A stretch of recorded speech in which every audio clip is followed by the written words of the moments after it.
Inclusion means to me being able to see beyond difference, but not only see beyond difference, but embrace that difference. So a lot of people think that diversity is really more so about the numbers, where inclusion is really focused on how do we make those numbers count.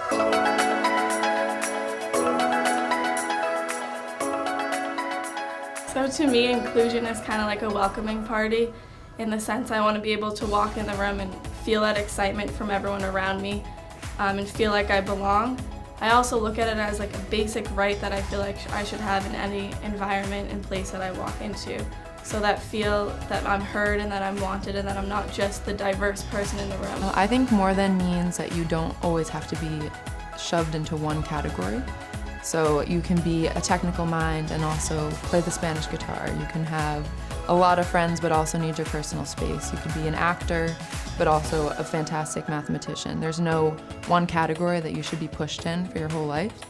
I think the first step to overcoming entry barriers is first off being aware of our own biases. I think giving into those forces us to not necessarily focus on the qualifications of candidates that we speak with, and obviously that creates an environment that isn't so inclusive, that isn't so diverse, and doesn't consider different perspectives. The ways to break down barriers includes continuing to nurture and support environments like this, not only women-centered spaces, but those that embrace the diversity of ages and experiences. I think especially as a student, it's important to kind of recognize where you might be privileged in one aspect that your current students are not. So, especially at a state school, some people might be able to pay their way up through their schooling and other people might have to work the entire time they're at school.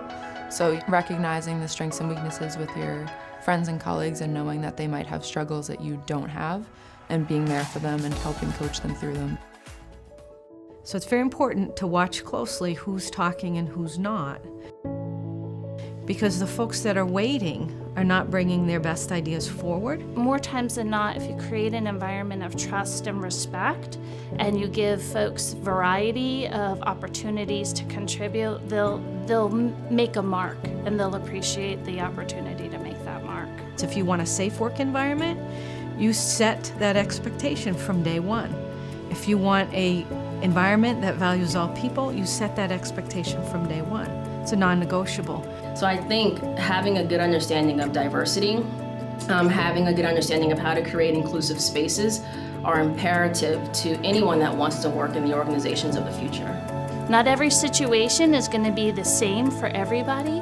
So to me, inclusion is about being flexible and adaptable and mindful and supportive so that folks can make a contribution and see themselves in the work.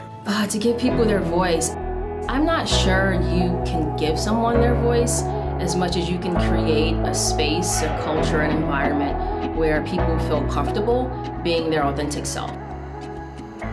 I am a minority, but I am also inclusive. I am more than an Isenberg student. I'm an ally as well to the underrepresented students on campus. I am a business leader, and I am also an artist. I'm a mechanical engineer, but I'm also an MBA student. I am the head of diversity and inclusion for Biomedical Research Institute, but I am also a traveler, I am also a foodie, I am also a mentor, and I am also an advocate for change.